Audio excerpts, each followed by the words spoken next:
Hello and welcome back in case you saw my very first video. In case you didn't, then just welcome. It's been quite a while since I posted, and frankly I forgot that I had a channel. So today we will go through my Holy Grail, the Tag Heuer Carrera Glassbox in the blue variation. First off, quick wrist check. I am wearing my Universal Genève Gilt Shadow. The date is not correctly set on this because it's been a while since I worn it. I might do a video on this at a later point, but today we will be focusing on the Carrera Glassbox. And I love this watch. It is my favorite watch of all time. And the reason is I like how it looks. It's really as simple as that.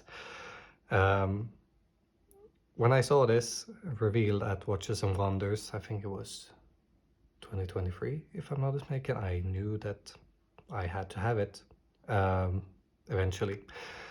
And the opportunity came when I could get this at a really nice price in used condition, but I mean, this is barely used.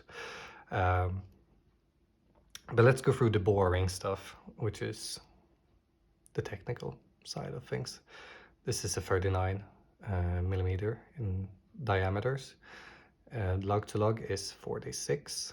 Thickness is just under 14 millimeters in total, with the sapphire glass included.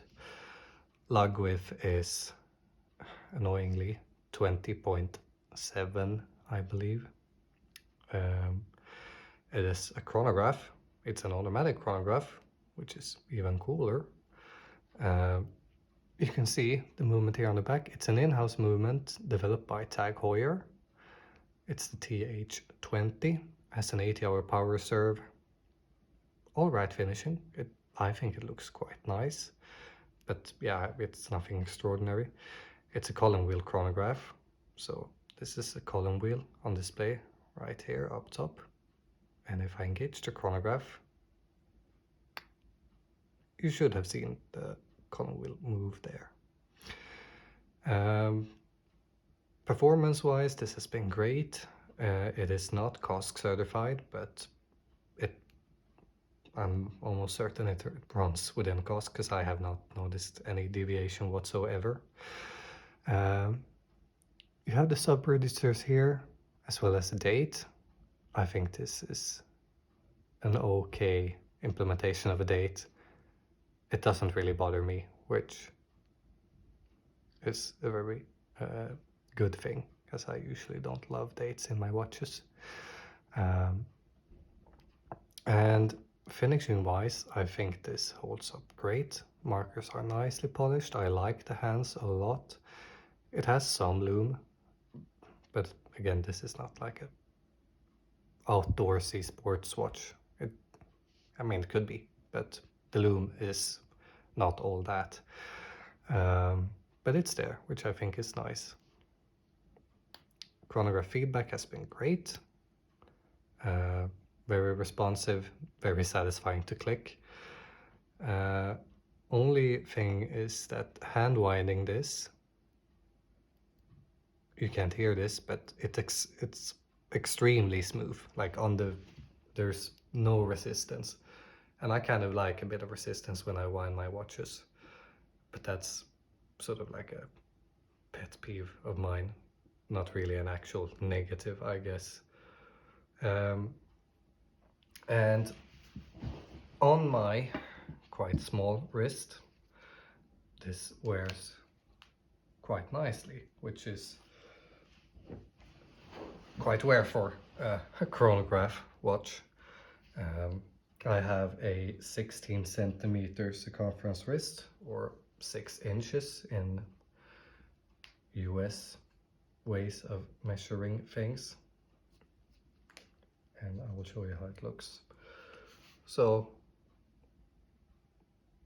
it's on the larger side, but this is completely fine for me. What else? There is a bracelet you can buy for this watch on Tag Heuer's website. I think I will eventually, probably come summer. Currently I'm using a 21mm tweed strap, which was quite tricky to attach, but I managed to do it somehow. I would say buy 20mm straps for the Tag Heuer Carrera. You will get a lot less frustration out of 20mm straps for this, I think. But that's about it. Oh yeah, value. I don't like the concept of value, but I have seen, since I am active in watch communities and I watch a lot of watch YouTube, that some people have been arguing that this is overpriced. Again, I bought it used, but still. This sits between like the Tudor chronographs and the Speedmasters and the Breitling Navitimers of the world, which I think is perfectly fine. This is an automatic, it's an in-house movement. It has 80 hours of power reserve, which makes this kind of best in class, if you're just taking those numbers out of the blue. But yeah, I don't really, I think this is properly priced. And the Tag Heuer kind of controversy, I don't see it. I love Tag Heuer. I think they make great watches. And since it is Tag Heuer, you can probably get it for a discount, which is even nicer. Just looking at measurements, this should wear pretty thick. I don't think it does at all.